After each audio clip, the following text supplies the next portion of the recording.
যদি আমার বাইরের রমজানের বিচার না হয়, আমরা এসপি অফিস কেন, থানা কেন, ডিসি অফিস কেন সহ যত পথে হবে আমরা সব নিতে বাধ্য হব।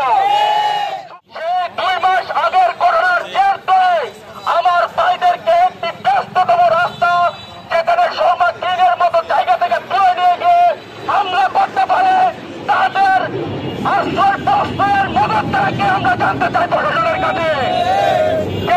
সুগন্ধের কোটার চুল চাই, যে প্রতিটা ব্যক্তির রাজনীতি করে, যে সেসব বিজনেসের টাকা নিয়ে জুলাই অভ্যন্তরের সহযোদ্ধাদের হামলা করে, আমরা তার ঠিকানা জানতে চাই, তার রাজপথ জানতে চাই, সে কোন শক্তি নিয়ে আজকে আমাদের ভাইদের উপর হামলা করে। যে সব হামলার সাথে জড়িত মদতদাতা, সে যাই হোক, সে এমপি হোক, সে আগামী রাজপথের রাজনৈতিক হোক, আমরা কাউকে ছাড়তে না।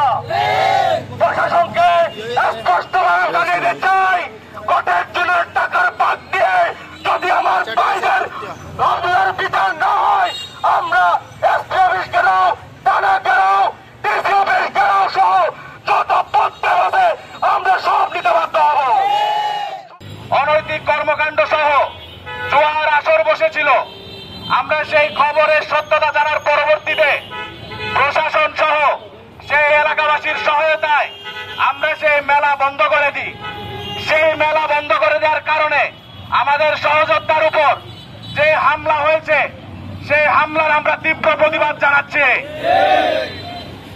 তারা হামলা করার পরে উল্টো বিভিন্ন জায়গায় প্রপাগান্ডা ছড়াচ্ছে যে তারা নাকি সেখানে চাঁদাবাজি করতে গিয়েছিল।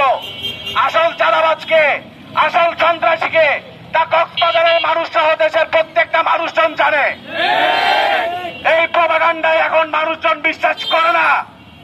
আপনারা আওয়ামী স্টাইলে এইসব প্রপাগান্ডা ছড়াবেন না।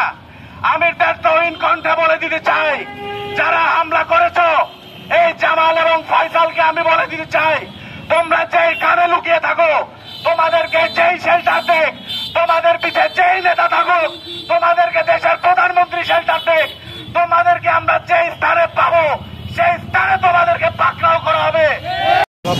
আমার সংগ্রামী সম্মোচন করতে হবে। আজকে আমরা স্পষ্ট করে বলে দিতে চাই, আমাদের 24-এর গণঅভ্যুত্থানের যে সমস্ত সহযোদ্ধাদের উপর আপনারা হামলা করছেন, মামলা করছেন, আপনাদেরকে জানিয়ে দিতে চাই, আমরা 24 সালের মধ্যে বাংলাদেশের সবচেয়ে খুনি ফ্যাসিস্ট হাসিনাকে বাংলাদেশ থেকে আমরা দূর করেছি। সেই তুলনায় আপনারা কোনো কিছু নয়।